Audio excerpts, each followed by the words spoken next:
Good morning. Today is Tuesday, April 14th, 2026. Present with us right now is the Whitehall Transportation. Thank you, Transportation Committee. Present with us is that group, and we're here for discussion at this point. So I would turn to you, Commissioner Kirsch, where we want to go with this at this point. Oh, she is? Yep. Okay. Just as a review, I guess we have the Whitehall Transportation requested us take over their program since they got bought out by Aware. Yeah. So Whitehall Transportation was kind of an offshoot of what was the company out there? Liberty Place. Liberty Place got bought out by Aware. Right. Okay. And Aware doesn't seem to have the want or the desire, I guess, to continue on with this type of transportation program. They have their own internal transportation system to move their folks around, but nothing to the public. Is that correct? Yes, right. So without somewhere to go, you guys are gonna be done, I guess, huh? If you can't get picked up by somebody? I don't think that decision's been made. I mean, we're hoping that this will be the right answer. Okay. Yeah. When Ginger gets in here, we'll continue on because we got all your information and things that payroll information was probably the most useful for us. Hi, Ginger. Good morning.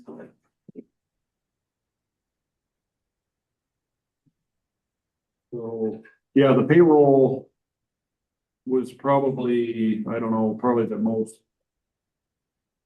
I guess, the hardest for us to look at and try to absorb into the county. Is that right, Ginger? I'm trying to think what the holdup was with the actual amount they get paid or I'm really struggling on, it's been so long ago what I had done. Well, if you want me to interrupt you for a second, Corey, we had discussed payroll, but without specific job descriptions and specific ideas of what each role was doing, we couldn't actually put a wage on each position. So it was just kind of a big guess as to what payroll possibly would cost us, assuming these positions. That's kind of how we were.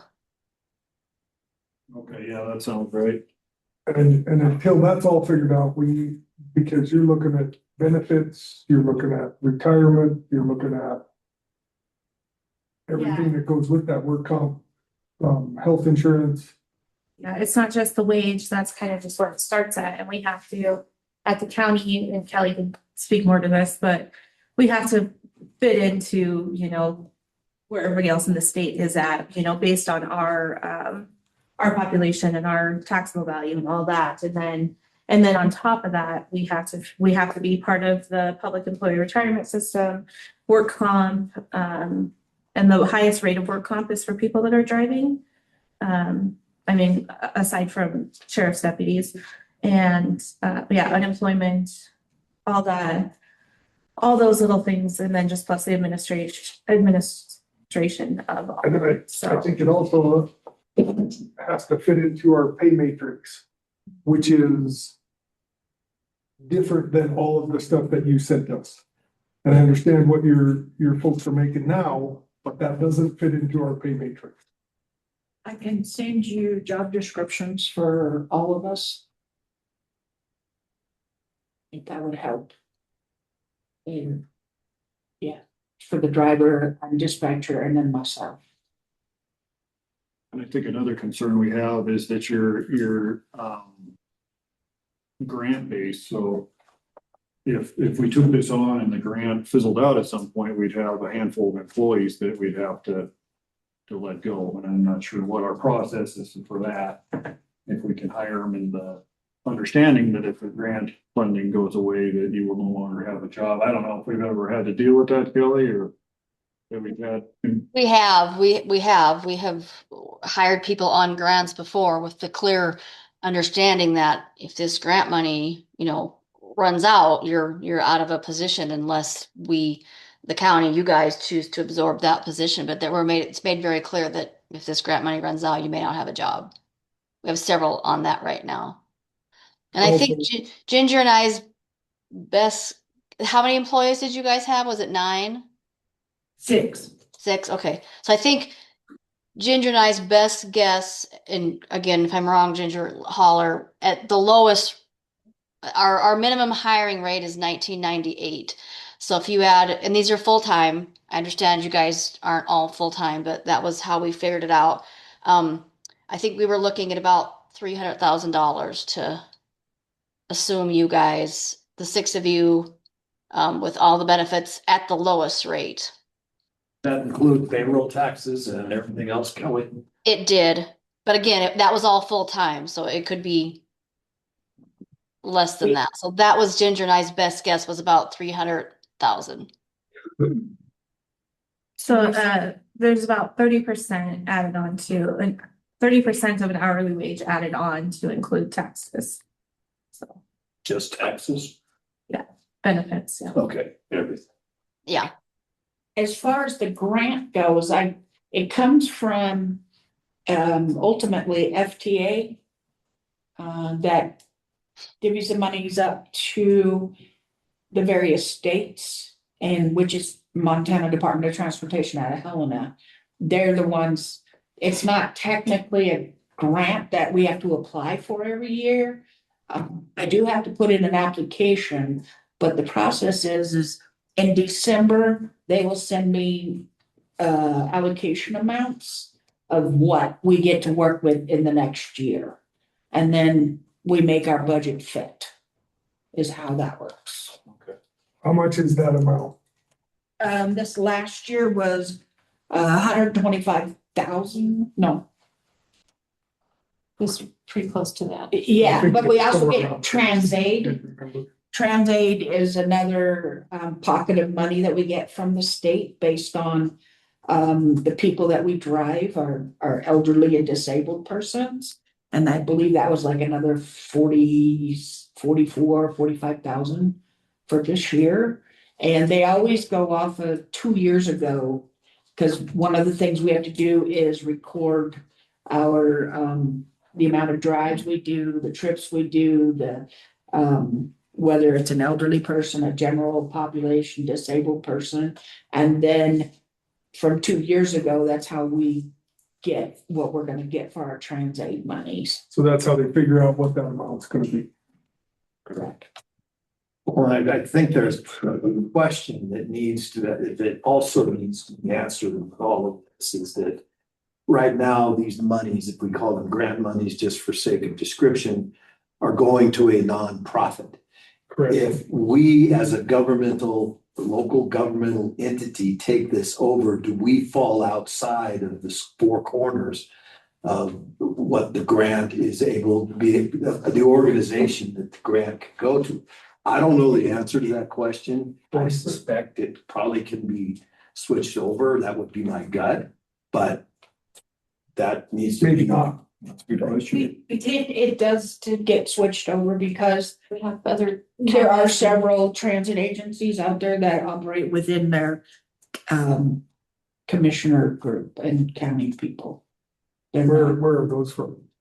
So Glendive was one good. Glendive and I thought you. Valley Transit. I sent you an email with that information. And I know my, Yeah, Okay, you do. okay. but I gave it to them. I don't know off the top of my head, but I gave, I think, 3 or 4 Yeah. agencies that you could reach out to. That currently are done. I've spoken to MDT and it can be done as far as they're concerned. They just need to come in, I guess, when and if decisions are finally made, they will come in and help sort through whatever needs to be talked about. So, yeah, I think, in my mind, it would be worth looking at the job descriptions, Kelly. But it almost sounds like you adjust for your budget for what you have. Like if our job descriptions came in where we gotta pay them more, you would have to reduce services to keep in your sideboards of your budget each year. Is that how it works, or? Or reduce employees? I mean, how does it? And there, Well, of the 6 employees, there are 3 that are full-time. at this point, so And the other Yeah, three there's work as needed. just kind of fill in. Hit and miss. You need me to do a drive this morning, okay? You need me this afternoon, I'll be back, you know. I'm very blessed with all of our drivers are retired. So they're not dependent on the income that they get from us. Of the 6 of us, only 2 of us are eligible for benefits. So there's only 2 that get benefits. Because if we can figure out what the budget would be under the county, that would tell us whether this was feasible or not. Because if all our extras add up to this and you're only paying this right now, it may not even fit in the box. I don't know. I think that's where we gotta get it, figure out if the county has you, what's your budget gonna be? And if it's short of what it is now, then it may not work. We're gonna find more money, I guess. I know. Last year, we ran into an issue where, fourth quarter, we were running out of money. One year, we had to come to you guys, we got extra money. Last year, MDT came to the table and helped us hobble through the end of the year. And part of our budget problems in this last 2 years, fiscal years, is Aware has what is that, administrative fee that they charge. But that's a wash. That doesn't really affect your bottom line. It does, takes off big chunks of money.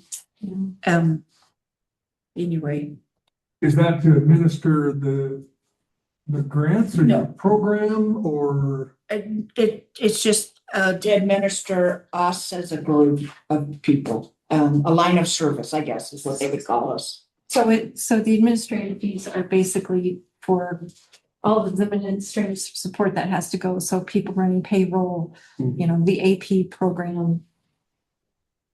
Just all that sort of administrative level type of thing. But that would go away, would it But not? it's- County took this over? Yeah, unless Ginger wanted to Good. charge a service for her time administering it. There is that. So the budgets, they were over budget. Like went over budget the past couple years. Because of just the administrative fee or like, was it cost of fuel or what other things caused it to go over budget? Fuel, I can send you guys copies of my filing of that fourth quarter, so you could see what areas were hit the hardest. This year, I had did the budget based on what everybody was making with an increase of 50 cents an hour. When Aware came on, they bumped everybody And I thought we already sent in all of the, $2.50 an hour. didn't we send you already the financial reports? We did get. Yeah, I think so. Yeah. So you have all that information already. It's in there, okay. Yeah. So we can look at that. Mhm. And another thing we do is a cost of living. And I don't know how you guys do it. Every year we bump up the cost of living, which is a considerable dent to our budget every year. So that might be part of the program to absorb if you're running county employees. We're anywhere from usually 2 to 4% every year, having to bump up our employees' pay. So when we were, as Liberty Place, we were only able to do that as legislature increased our rate anyway, so. Yeah. But we were not able to do that on a real consistent basis, unfortunately. With these monies in the current state being grant monies, are you permitted to charge a fare? Yes. Is there a limit to that amount? We try to be. Medicaid, we have a certain, we have published rates. And so we get money, Medicare money. Every time it's a Medicare patient, we do get money from them, but we also have that same public rate that we charge people, like from Butte to Bozeman is $105 One way or round trip? round trip. We have those rates, what those reimbursements are. Because that would necessarily have to fit in the equation. That is the Medicaid rate, because Medicaid won't allow us to charge them more than we would charge for public. The only locked in rates are the Medicaid rates. Other than that, you have the ability to set. MDT doesn't. That's probably in their financials, I'm sure. I think he gave us last year's financials, so all that ticketing information would be part of that. I'm assuming it's their revenue. I think one of the biggest thing to look at is just to figure out the payroll, like what are those job descriptions and where would they fit in on our pay matrix? And then like Corey said, those go up if it's on the counties, because we do the COLA every year. So that's the biggest thing. That's the biggest thing for every department is payroll. It's the first thing that we have to figure out every year for budgets is the payroll. Indeed. And taking on more employees that, you know, even if it is, you know, a yearly grant that comes in, if it is coming from the feds, we've learned in the past year that those things aren't guaranteed, so.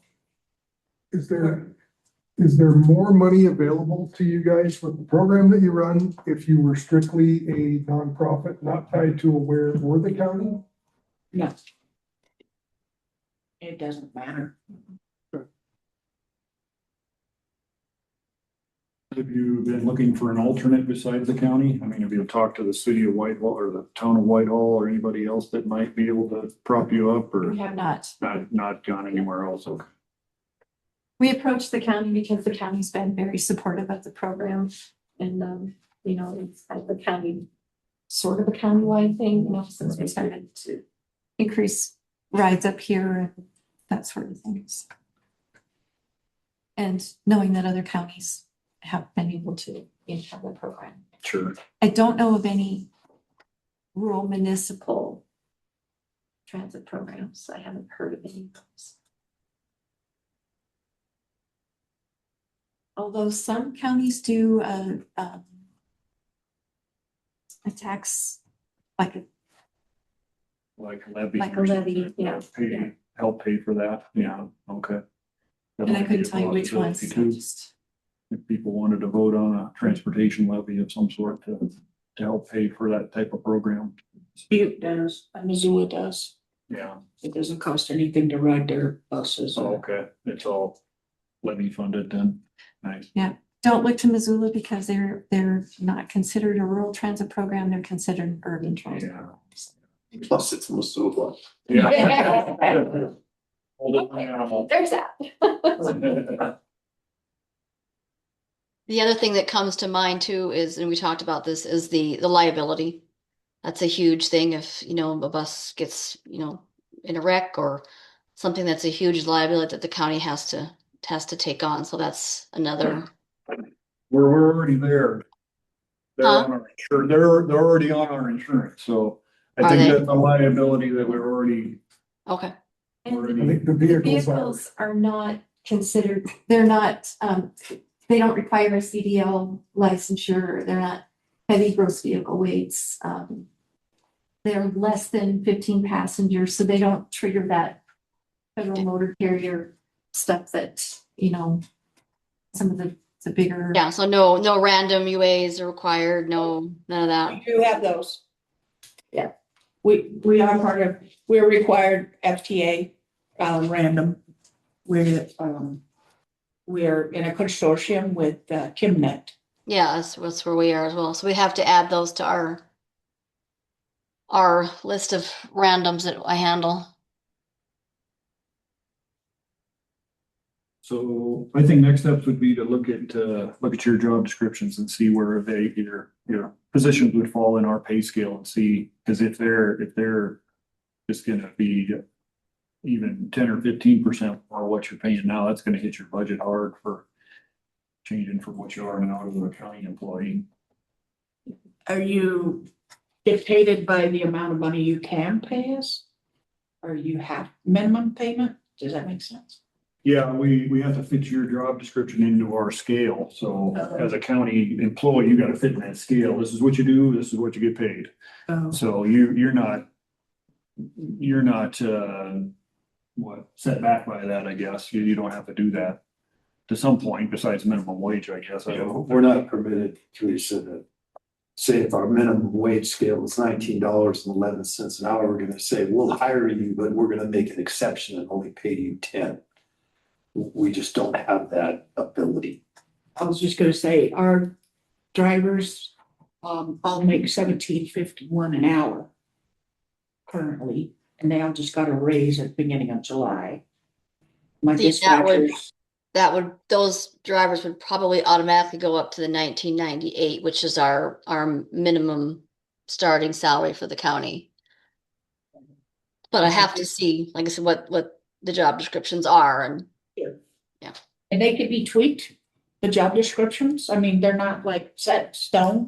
They were, if I'm not mistaken, they were pretty much, They were just updated, so. yeah, they just kind of fit the job that we do. Sure. I have a Yeah. question then. Do you need us to run a budget based on what we know with the information that you just gave us? Do you need us to try to figure out? I mean, that would be good. That As would soon be- as soon as we get a payroll amount that we're gonna have to pay your 6 employees, then you could put that in your budget and see where you're sitting. Yeah, we could sure do that easy and not. Yeah, because if it blows your budget out of the water, then we're gonna have to go to plan B and figure out what we can do. If you don't have enough money to run the program under the county, then it's not gonna be feasible, I guess. We'll have to either find more money or go a different route. I have a matrix that Lynn Helgar sent me, and I've got numbers plugged in for first quarter, second quarter. So it will tell you specifically where we are percentage wise for our budget. We could do it easily enough. Yeah, no, that I've would got it in a spreadsheet. And this may or may not be something to contemplate for down the road. And Kelly, you can weigh in, but we've got 2 unions in this county, and I think Teamsters are kind of represent the road crew guys. So if we have road crew guys who are driving, or solid waste guys who are driving a solid waste truck, they get paid X amount an hour. And these new employees come on board, it happens, and say, we want to be a part of a collective bargaining unit.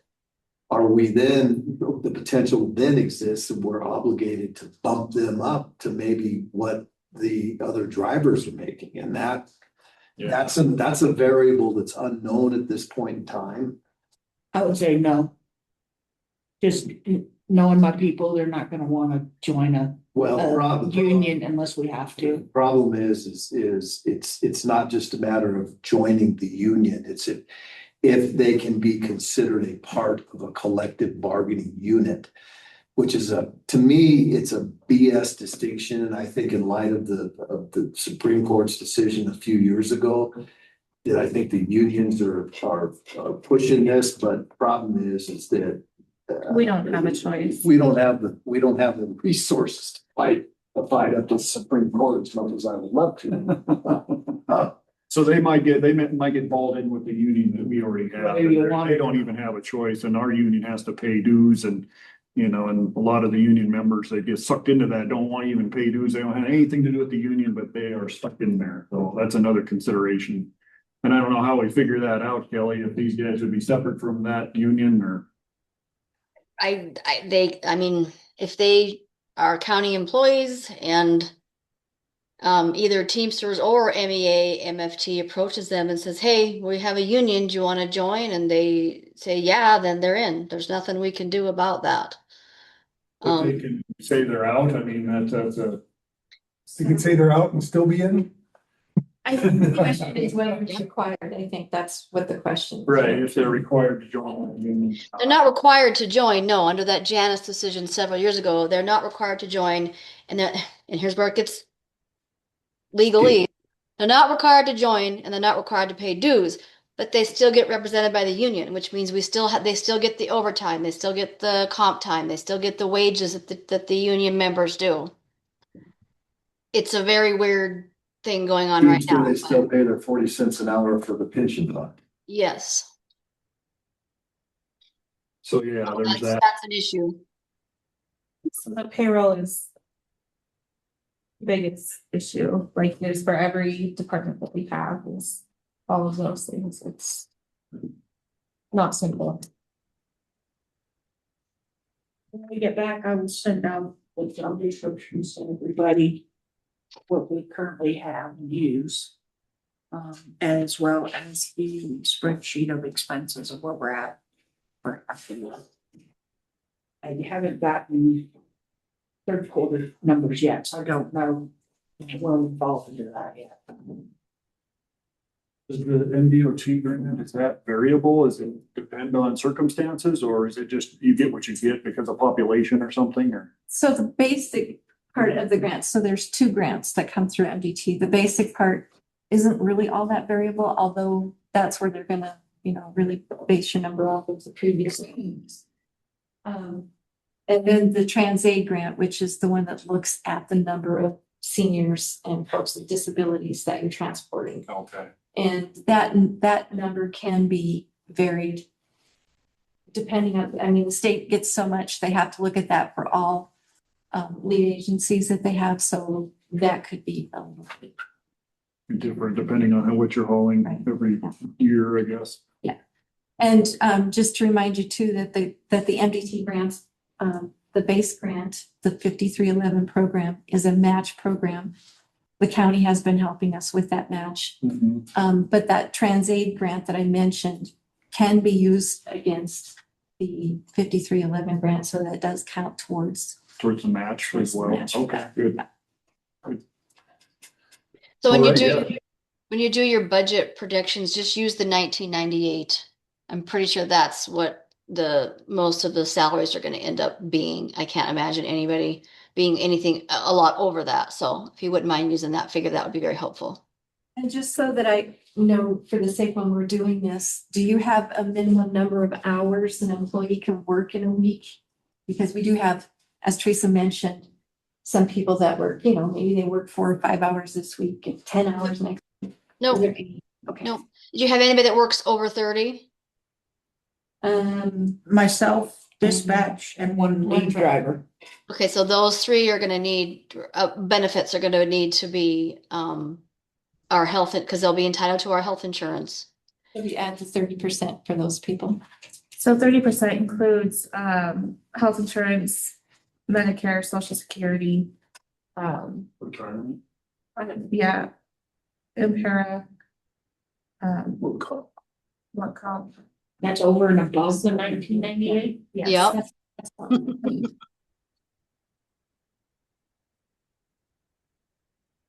But you're probably doing similar. Do you have benefits on top of your payroll? So it would be similar to that. You're giving them, I know it's hard to give part-time people vacation and sick because they only work part-time. But when you become a county employee, you are entitled to prorated vacation and sick time, even if you only work part-time. So if you work 5 hours a week, you get, half hour of vacation and, half hour of sick. So we have to add benefits for anybody working. The insurance is the big one. That's for anybody working over 30 hours a week. We just did a payroll. I think did I send it to you, Dan? That's not really Okay. that one. I can send a payroll report that would show you what got paid out. This last payroll, So out of your 6, you've got how many drivers? all of us, All even you drive? yes. Okay. So you're more of an admin person, so your job description is gonna be a little different than everybody else, or do you have anybody below you that's gonna have a different job description than just your drivers? Cause Kelly's kind of doing the base minimum, so you're gonna be in a different, I'm in management, okay, but I'm also part of the consortium so that I can drive.